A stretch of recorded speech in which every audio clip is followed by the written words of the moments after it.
Welcome to the video. I go by Misplays, and today we're talking about one of the greatest movies to ever come out of the 80s. I know what you're thinking. Beetlejuice or Breakfast Club. Maybe we're talking about Weekend at Bernie's, or maybe even Coming to America. You know, they had a sequel that just recently came out. But you'd be wrong. Because we're talking about the Shogun of Harlem. We're talking about a man searching for the glow. That's right. We're talking about The Last Dragon with Bruce Lee. Not that one. No, Roy. Bruce Lee, Roy. Honestly, this is one of my favorite movies, and to tell you that it's just a black kung fu movie is an understatement and not doing this movie justice. Like, it has everything, like kung fu fights, and music, and dancing, and a love interest, and Debarge. Like, do you remember Debarge? Like, he's in this movie, kind of. Like, canonically, like, he's in this movie. But final warning before we hopped into the breakdown of this film, there's going to be spoilers. I'm talking about the whole movie and nothing but the movie. And with that warning, let's go ahead and dive right in.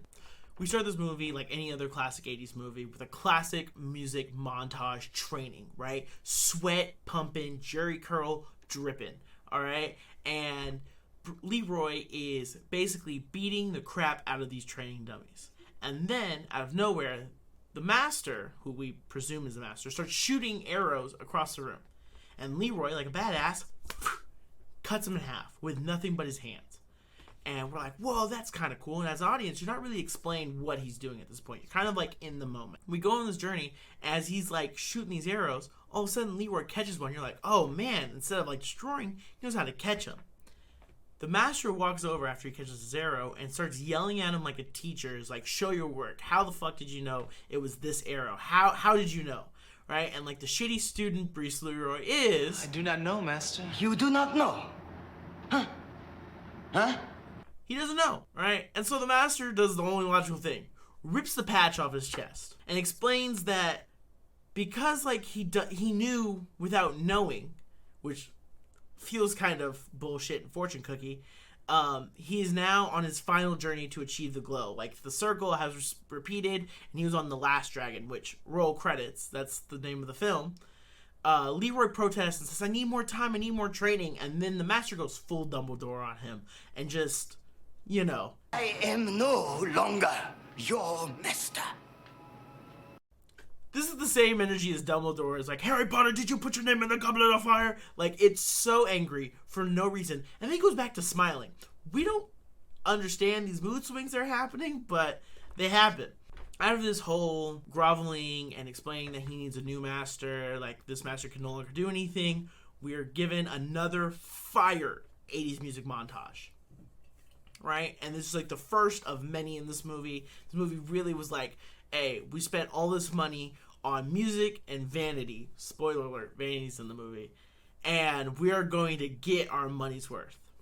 So, the movie does what it does best, shows the music montage, and then we are placed into one of the best scenes of all time. If I were to tell you that every time I talk about this movie, I talk about this one scene. This one scene has been ingrained in my head since childhood, and it's honestly one of the greatest pieces of introduction to an antagonist I've ever seen. Marvel could never. Disney who? Like, this scene introduces the antagonist and what the main intentions are very quickly, like 7 minutes into the movie.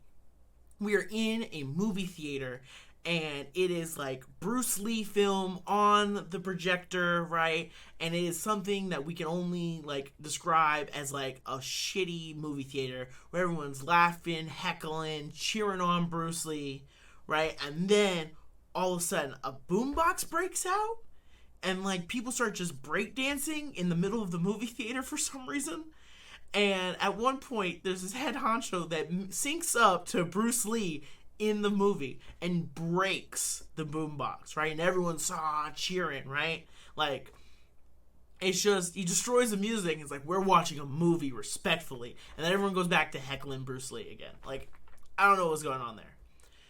Then, all of a sudden, silence. and the doors bust open, and we're introduced to the greatest antagonist of all time. Fuck Killmonger, Darth Vader who? No, it is Sho'nuff. We are introduced to his whole posse as he walks in, right? Everyone just flick, flick, flick, right? Just all cool, like, and he starts doing his chant of like, am I the baddest? I can't hear you. Sho'nuff! Shogun of Harlem. After we're introduced to Sho'nuff, he challenges somebody, and he's like, I dare someone to think they can tussle with the Shogun of Harlem, which I didn't know that was a title you could have in Harlem, but you know, very diverse place, especially in the 80s. Then some kid out of nowhere shouts out, Bruce Leroy, that too. Where's the kid's parents? Why is this kid giving information? Why is this kid snitching? This kid's narking so bad, right? And we get like this thing where it's the kid knows Bruce Leroy, or knows Leroy in that matter. And we're like, how does this kid know him? What are these rumors, right? Because we're not introduced to how the town knows Leroy at all.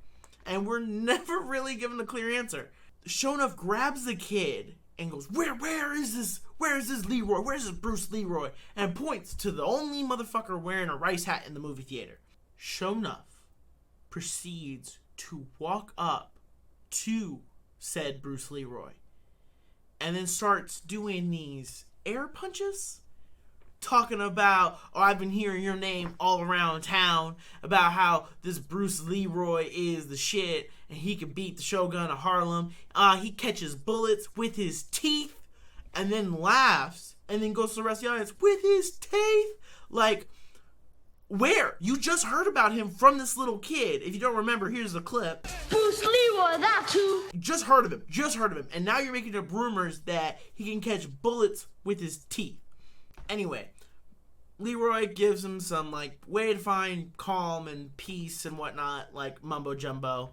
And Sho'nuff's not having it. And then someone goes, shut up down there. And Sho'nuff delivers a line I have said once to threaten someone. It's like, if you want me to shut up so bad, why don't you come down here and make me shut up? Right? Then fight breaks out in the movie theater, right? We got Bruce Lee in the background. We got Sho'nuff in the foreground, and it's just a big old brawl, right? And you're like, oh man, Leroy's about to kick his ass. No, in the middle of all the commotion, right? Leroy dips out, which is kind of fucked up. Leroy goes to walk out, and Sho'nuff vows to fight him, like, I'm gonna get you one of these days, sucker. The scene changes, and we're introduced to our second part of the story. Alright, we're introduced to Eddie Arcadian and his crew of talent. Alright, we got The Rock, also known as the Great White Hopeless, the failed prize fighter that never won a fight. He lost every single one. And then we're introduced to Angie, which is his girlfriend, lover, talent, music, fashionista. Like, girl's an icon, alright? We stand. She is a queen. Cuts again, because it, of course it's going to then Laura Charles in the show Seventh Heaven. And it's like an MTV music video, videos of the week type style show. And they're showing the hottest music video of the night. And of course, it's Rhythm of the Night featuring Debarge. Did you think I would lie to you? Here's a clip. Rhythm of the night, this is morning light. Laura Charles does this. You can't get it up anymore. We see Laura Charles go to leave and then gets kidnapped by Eddie Arcadian. But good thing your friendly neighborhood kung fu master was around to save the day. Like, my biggest gripe with old movies is that when people go to fight, like, everyone, like, tries to fight, like, pow, pow, pow, right, whatever, right? But as soon as someone introduces kung fu, everyone tries to fight kung fu. Like, they're all kung fu masters. It's kind of like appalling, because they're like, oh, yeah, I learned kung fu. I saw it in a movie once. And then they immediately try and attempt the thing. Anywho, after the ass whooping, like, the no sweat, not out of breath, like, homie, what is your cardio routine? I'm out of breath and sweating looking at you whooping their ass. I need to know what you're doing, because you're not even remotely. Is it just cold? Is that what's happening? He hails her a taxi like the hero and gentleman he is, but of course he don't pay, because he disappears. He's gone before, like, you can even thank him for the day. But what's this? Lord Charles finds his little medallion thing to help find his next master. Scene cuts to Eddie Arcadian, and they're waiting for Lord Charles to show up. Angie gets really, really sad. She's hungry. She's cranky. She's fussy. We get it. We've all been there, queen. And also the dudes jump in, and they're like, oh, like, what happened? And here comes the first racist joke of the movie, right? Where it's like these two, like, Italian white dudes, right? And they're just like, oh, we got jumped by a whole bunch of black dudes, right? Big black dudes, right? And they all look at the one black dude that got beat up with him. He goes, yeah, like big. Like, we're like, whoa. Not going to fly today. But then again, movie's done in the 80s. So they're going to let it fly. After finding out that Eddie Arcadian failed to kidnap Lord Charles the first time, we're then cut to Leroy's kung fu class, which why does he have a kung fu? So he trains, and then he trains other people. Like, I guess the best way to learn is by teaching. After they do their, like, you know, little meditations and whatnot, we're introduced to Johnny, right? Asian dude, thick-ass black scent, that can't do kung fu worth a shit. After everyone gets a good ha-ha in, right? It's like, Asian dude, black scent, can't do kung fu. Ha-ha, so funny. We're interrupted, rudely, by our antagonist showing up. Because, of course, he found the Groupon online or in the phone book, whatever they had in the 80s, right? And got the Groupon and was like, I want a free lesson of Kung Fu from Leroy, the dude that's ducking me. Apparently, maybe he's so good, maybe we can get a lesson. So him and his posse roll in, showing up style, just coming in with just Kanye West, like, stunner shades. Like, he is the man, all right? Like, you could never out-fashion this dude. Leroy refuses to fight. And so Show Enough's like, oh, maybe you ain't man enough, which, misogynistic. And like, maybe one of the ladies will fight you. And then they do this weird, like, shit-talking compliment type thing where it's like, you can't tell if they want to fight him or if they want to get in his pants. You want to wrestle with me? Yeah. All you've got is this bod, and that's about it. Would love to peel this banana. And all of a sudden, Leroy won't fight. But then Johnny, you know, our black and Asian over here, was going to go ahead and defend Leroy with his new fighting style that we've discussed previously. You know how you're always teaching us to master the art of fighting without fighting? You see, I did you one better. I mastered the art of fighting without knowing how to fight.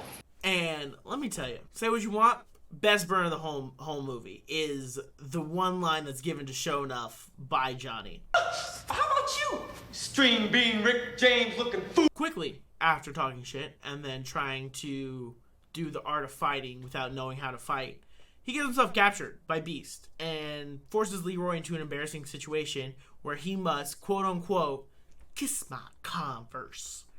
Out of that, Show Enough leaves. Summing up like 10 minutes, Leroy finds out that Lord Charles, find out who Lord Charles is, and that he must go find her, because obviously she must have his medallion, so that way he can go find his new master, right? Spoiler alert, not spoiler alert, but the master's name is some dumb boy that he has to go find.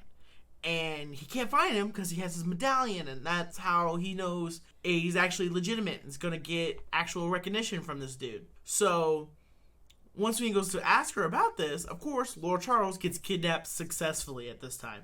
And then she is forced into a private screening of Angie's new hit, Dirty Pictures, which is a bop. Cut back, and Eddie Arcadian's like, oh yeah, was I right or was I right? This is the best hot music. I can't believe you wanted to refuse a date with me. Nah. And Lord Charles is like, I ain't playing this shit on 7th Heaven. You see what we're playing? We're playing Debarge. Why are we gonna play this shit? And Eddie Arcadian's like, I'm gonna kill you. Like, who's gonna stop me? Bruce Leroy, that too. All of a sudden, Leroy busts in. Pow, pow.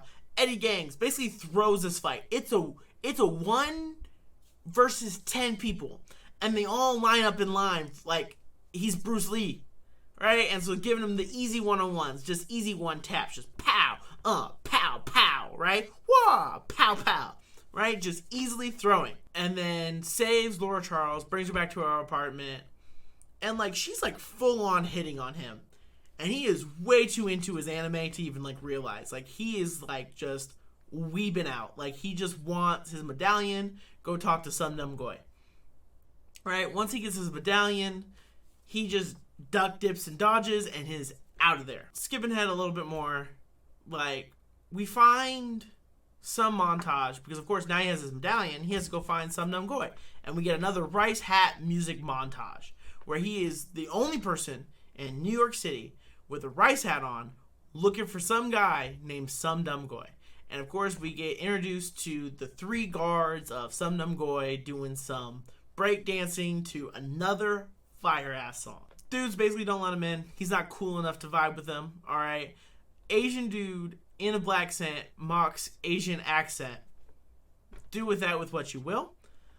After that, we're then skipped to another scene where Shonuf's just trying to get himself thrown back into jail at this point. I know I say back into jail. We don't know what the criminal record of Shonuf. He's been to jail. Shonuf shows up to Daddy Green's Pizza, because of course that's Leroy's father, and they own their like family shop, and he's like, where's Leroy? And he goes, oh, you're talking about Junior, like, let's just talk and whatever. And they get into it, and then he just destroys the pizza shop because Leroy won't fight him. And so he's like, now you have to fight me. Why? Why do you want this fight so bad, dude? Before leaving, he puts Little Richie Jr., Little Richie, whatever, into the trash can. And somehow it's filled to the brim with pizza sauce and spaghetti. And Leroy shows up right as Shonuf and the crew are leaving at this point. And he walks in, and the little brother's like, yeah, everybody's talking about you. You're the disappointment of the family. Kissing people's Converse and whatnot. Which, how did he find out? Like, why is that the word on the street? Don't they have anything better to talk about? It's like, oh, Leroy. Yeah, he catches bullets with his teeth. Now he's kissing Shonuf's Converse. What? Who is leaking? Is it Johnny? It has to be Johnny at this point. Johnny is the person leaking these rumors about Leroy. After that, we get a training montage, right? He's beating up the dummies again in his own personal, just gym, just knocking them, right? The words like, you're a disgrace. You don't even know Kung Fu. You're not cool. Whatever, right? Just playing in his head. Laura Charles comes in to save the day. Hit on him again, because, the boy got sauce. And he can't even see it because he's too much in his own head. And she goes, man, I've had a crazy, crazy week. And Laura, you have not had a crazy week. You got attempted kidnap twice, which might be somewhat crazy. But Leroy literally has a man looking for him to fight just because of some little kid said that Bruce Leroy would fight him. Why? Like, his whole family's pizza shop got ransacked because of it. Anyway, another jump cut after this scene. And we get a P.T. Barnum freak show audition type scene where we have people lining up to audition for the circus. I mean, Eddie Arcadian's gang. Same thing at this point. Angie and Eddie break up at some point during this. And then Eddie hires Shonuf to fight Leroy. And he's surprisingly wearing a toupee. I don't know where he got the toupee. Don't know why he wanted to wear the toupee at this one point. It doesn't come up at all. He just puts on the toupee for one scene. And that's it. Now, everyone's been connected.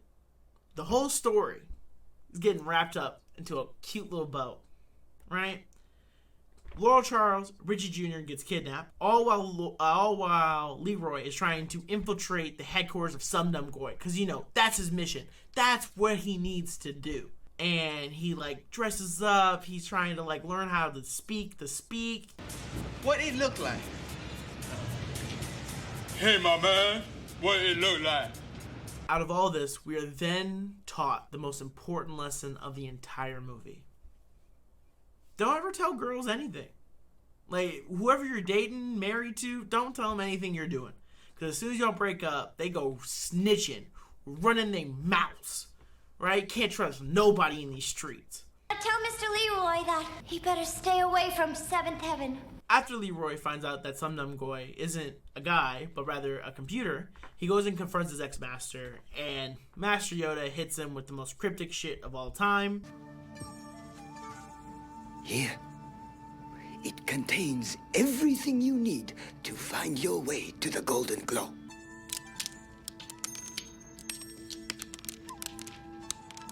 Then he fucking laughs. Think, Leroy. You have just opened a fortune cookie without a fortune, written by a master who does not exist. To find a solution to a problem whose answer you already know. Anyway, after this, apparently Johnny finds Leroy and lets him know that Laura is captured, and Leroy goes full January 6th insurrection, opens up the weapon closet, and pulls out ninja stars and nunchucks. Like, he is going to the Capitol, and he's going to get stuff done. Alright? Johnny's like, I need to help you. And he goes, yeah, you can help me. Grab a weapon. Then locks him in the cabinet. He goes, yeah, Johnny, like, I got this. I'm gonna fight my own fights. Another cut, another jump cut. Leroy just breaks into the TV station, and this is like the third break-in like 24 hours. And it leads me to believe like this is the most like insecure building in all of New York City. Leroy walks in, Eddie Arcadian does his boss mode shit, and then all of a sudden everyone that he hired comes out to fight Leroy.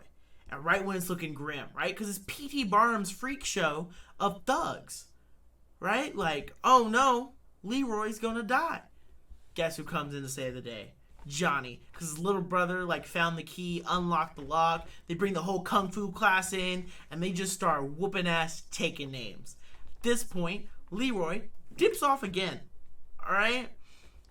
And as he's trying to find Laura, because, of course, that's his lady now, even though he can't see it, he has to go find her, and he has to find his little brother. Leroy's then confronted by the final boss fight. We finally get the Sho'nuff versus Leroy. It is the match of the century, the pay-per-view event that we've all been waiting for.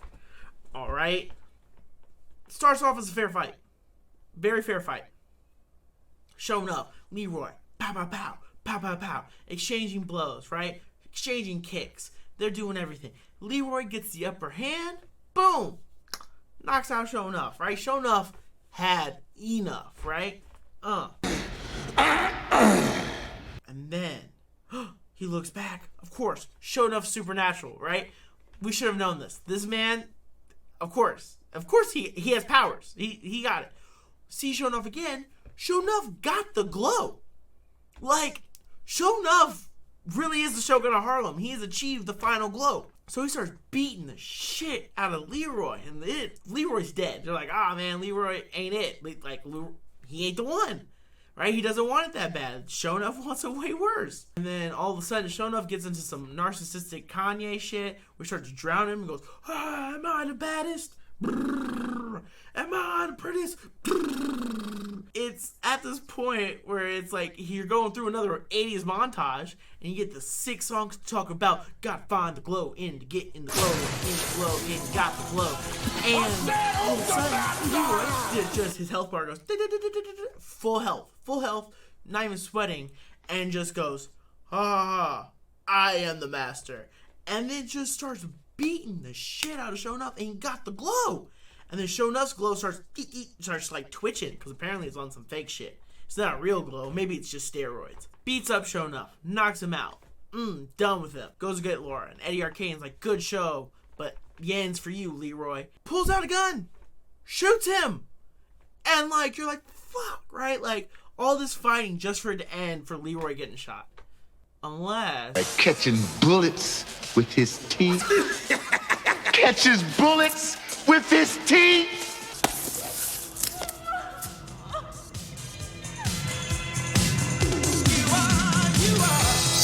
Anyway, the movie ends with Sho'nuff and Eddie going to jail. Spoiler alert. And Leroy disappearing and Laura Charles being whisked away to makeup. All's well that ends well, right? Like, it's just how the story's supposed to be.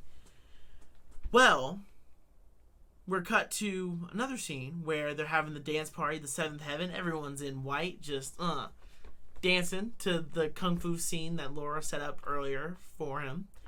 And then we see the man, the myth, the legend, Bruce Leroy coming in with flowers, mouthing something to Laura, and right just for comedic effect, song cuts out. Why'd you teach me some moves? That's full circle right there, baby. Honestly, one of my favorite movies of all time. 59% on Rotten Tomatoes. Audience rated this shit 86%. I give this a solid 9 out of 10. Would watch again and again and again. And honestly, like, you can't go wrong. This is such a fun movie. Such a fun movie just to watch or rent and have a good laugh. Like, it's honestly just, it's a cult classic movie. You can't find anything better. I mean, you probably can, but It's such a good film, and I highly recommend this film to anybody who hasn't seen it, anybody who's seen it but it's been a very long time. Hell, if you saw it last week, go ahead and watch it again this week, because you're going to find some beautiful nuggets in there. Alright, that wraps up this commentary. Leave a like or a dislike. Comment your favorite scene in the movie. And if you want to see more, go ahead and subscribe. I'm going to try and start doing more of these more often. Alright, take care, be safe, don't hurt nobody, and I'll see you in the next one.